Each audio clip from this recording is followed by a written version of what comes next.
was the next name's Miss question. Pinkert. And when I first moved to Atlanta, I could not understand anybody down here. I couldn't understand the black people or the white people. And you know, black people got a moment and took their last consonants off their word. And my teacher would say, Jasmine, go fetch me them snipers over yonder. And I'd be like, what is a sniper? Where is yonder? So I used to imitate everybody. Yeah. And I'd come home and I'd be like, back and forth, and you know, my family would crack up, but little did I know that I would use that, because I knew it was funny. I knew if I did a character that talked like this Baker, but what I didn't understand after that, that's kind of working backwards, because a character has to be created in truth. And the truth is that was Miss Pinkert's accent. So why is Whitney talking like that? So I did this whole backstory that she grew up, you know, pretty much secluded for black people. And she just started talking like the kids she went to school with. So when she went to Hillman and was thrust in an all-black environment, she stuck out. Yeah, of course. You know, I had to kind of justify it after I made the choice. How did you feel playing Dina in School Days? Oh, Nadina in School Days was a blast. Nadina came before Whitley, even though School Days came out after I got Whitley. And I knew Spike Lee Spike Lee went to Morehouse when I was at Northside. And I used to perform at Morehouse all the time for their coronations and their fashion shows. You know, they were like, give Reverend Guy's daughter, she'll dance. My little chiffon skirt. And I did the coronation for homecoming, for his homecoming, which was 1979. And he said, just get out there and give it up. I was like, okay. And I did. I just did what he told me to do. So we kept in touch. And when he did Bed-Stuy, We Cut Heads, which was his student film at NYU, his first big film was She's Gotta Have It. And I went to see, because I really didn't get what he did. Yeah. I didn't know what a filmmaker was. Right. I didn't know enough about movies to understand that it took 100 people to put the film together. Yeah. You know, I just saw the actors, and I didn't understand what the director did until I saw that, and that he had written it and created it. So when School Days came up, you know, he was like, I told you, send me your picture, you know, don't mess up. And I was like, well, what is the part? What is it about? He said, you know, it's about your people. You're going to be a wannabe. See? Now, how did you feel about that? Because I was Dina, angry. yeah. So I was like, I'm not a wannabe. Well, you know, I went off a little bit, and then when I was in the film, Spike divided our hotels. wow. He put the wannabes at the Regency Suites and jigaboos at the Ramada Inn. So let us know what the wannabes are and who the jigaboos are, because for those that don't quite understand the groups. Well, the movie was about a fictitious black college that, and it was talking about the racial division between light-skinned and dark-skinned blacks in, you know, on campus. And there were fraternities and sororities that were racially exclusive with the light skin, and then the outcasts from the fraternities were called the jigaboos, the darker ones on campus, which I thought was dated. I felt like that was a 1930s kind of sensibility until I found out from other people that that's still not. I don't know if it still is. I hope not. It's like, let's go. It's not. Well, so tell me a little bit about Dominique LaRue. Dominique LaRue was my role with Eddie Murphy in Harlem Nights, and she was basically the mistress to this gangster. I didn't have any love scenes with him though. But it was a little nerve-wracking. My first day on the set, I was sweating, and I was trying to be calm, but I felt very nervous inside, like my heart was beating like this. And I looked at myself in the mirror, and I said, get it together right now. Because nobody was there to talk to me or snap me out of it. You it's like I needed, because the nerves took over. I couldn't remember my lines. I was so, the first scene we did was in the big club, and I had never seen a set like that. Red Fox and Richard Pryor and Eddie and, What was that like?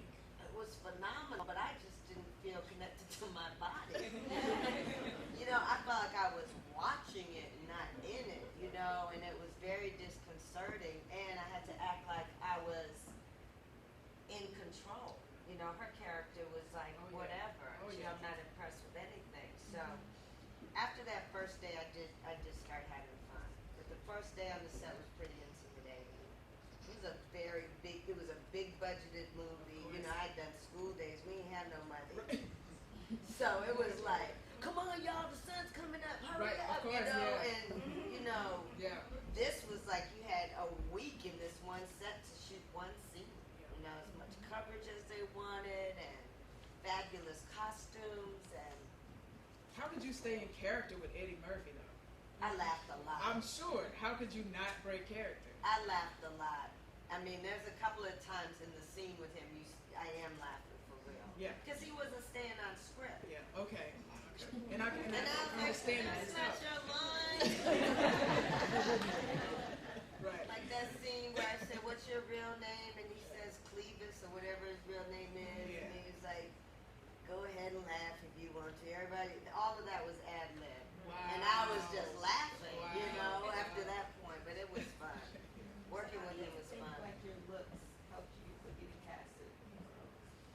Well, there is a visual part of the business unless you're going to be on radio. Right. And so you have to look the part. The problem only with being only cast by look is that you can play a part that they may not think you look right for. For example, they think all Jamaicans are dark skinned. So, even though I could play a Jamaican, and there are plenty of light-skinned Jamaicans, there are plenty of light-skinned, mixed-looking people in the Caribbean, period. If you're dealing with someone who only has one view of the Jamaican, you're not going to get the part. So, it depends. It depends on who's casting, how open-minded they are, how closed-minded they are. So sometimes it worked for me, sometimes it works against me. Sometimes I'm not dark enough, I'm not black enough, whatever. How do you deal with that though? Because that's a part of the rejection part of the game. It's frustrating. Of course, yeah. How do you deal with that as a? I mean, I remember going in for one of my many hoe roles, and I was beat. I mean, I had to walk the New York streets like that, to get to my audition. Yeah. And I put my bag down and I stood up to do my part, and she said, I'm sorry, you're just not right. And I said, you're not gonna let me read? She said, no, you're really not right. And I knew, and after I saw the other girls they were seeing, I knew that I wasn't dark enough. And it was always coming from a white person who didn't understand the culture, that there were street people of all colors, and there are prostitutes of all, there was, but this is early 80s, things have changed. Right, but of it's course. just that your skin color becomes like a fashion statement. Yeah. Dark is in, light is in. There was a time when my, brown skinned sisters could not get roles if they were too intelligent. I've had girlfriends tell me that they were told, do that head thing. Directed to do that. Act more niggerish. Yeah, very insulting during the 80s. Blatant. Do you think it's changing now? Oh, yes. Okay. Yes, I mean, it's changed a lot. I mean, there was a time you wouldn't see dreads on camera, you wouldn't see braids, you wouldn't see natural hair. Even with Ipetha, all her years on Law and Order, she wore that wig. Yeah. Oh, right. 'Cause She has dreads. She has dreads, Yeah. right. And maybe they didn't feel her character would do it, but it was not done. All my black friends had wigs. When they went to commercial auditions, when they went to soap auditions, because this is kind of pre-weave. Yeah. Pre-weed. Yeah, In you the have to weed understand the now. world before weed. Yeah. Because now weeds have taken over, Right. and everybody's got, they can do whatever they want with their hairdo. But it was a very weedy kind of time. Right, right. So in 2009, you made your directorial debut for Color Girls. How was the transition for that? And what was your experience with it? Well, for Colored Girls Who Committed Suicide When the Rainbow Was Enough was a wonderful experience for me in directing. And my first time kind of pulling together everything I ever learned from anybody and seeing what I knew and seeing how I could create. The thing I wanted to be as a director most was inspiring and to bring out the best in my actors. And so I began directing the way I like to be directed. But I learned that that wasn't enough. Sometimes people need to be, I would need to be meaner to them, meaner than I would have liked to have been talked to, but they responded. Or make someone do it over and over because I knew they could do it and I needed to see it. And some actors I just left alone. I said a few things to them and they were brilliant and I just left it alone.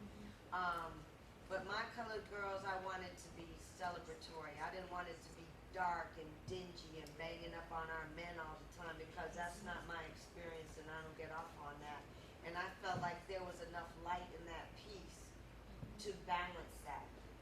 That's a directorial choice. You could shift that poetry in different directions to make it mean different things. Everything didn't have to be, oh, woe is me, look what that man done left me with, blah, blah, blah. It's like, okay, that gets boring Right. too. Oh, absolutely. And that's not our complete truth. Our men are valuable. Of course. They're valuable. So that piece was very important to me, that I did it the way I wanted, but also that I let those women be free in their own beauty. Which one of those? I did that in high school. I was the puertorriqueño. Oh. So nice. which one of those roles could you relate to, Jasmine? Not the dark, dingy version of it, Right. but from I your. love you the know, monologues, like the lady in yellow when she lost her virginity and that whole story. Yeah. I love the lady in red was the most difficult. I never wanted to do that. And where Crystal Fox went to make that real was so amazing every night. I just thought, and always in rehearsal. Sometimes I would tell her she didn't have to rehearse that day because she had it. And other days, like when she got done, I just wanted to crack jokes. I want somebody to fart or something, just break the tension. Right, you know right, what I right. mean? It's deep. It's very deep, Yeah. and she was amazing in doing it. I love somebody walked away with all my stuff, and that was pretty much my theme song when I first moved here because I had just been divorced and I moved here with my little girl, and every time I heard somebody that walked away with all my stuff, it kind of just rang true. Rang true for me. So how did March 28th, 1999 change your life? That's when I had my baby. Aw. I had my child on March 28th, 1999, and I was so happy that she was here. I felt like I had been waiting for her. I was 37 when I had Imani, and part of me was beginning to think it may not happen. I may not have a baby. I may adopt, which was fine, or I was everybody's godmama because I was like just the last one that didn't have no kids. So she was a true blessing for me to be able to have her, and mixed with fear of knowing that I'm responsible for someone else's life. Mixed with that fear, and my prayer has always been that I don't get in Imani's way of what she's supposed to be. Right. I always know that's not my baby, that God put her here and just gave me the right to influence her in the beginning. And that's kind of how I parented her. She may not feel that way. Right. She may not think I'm letting her be her, but Right. Right. What would you say to a 15-year-old Jasmine guy today, in 2012? I've met some 15-year-old Jasmine guys, and I don't have to say anything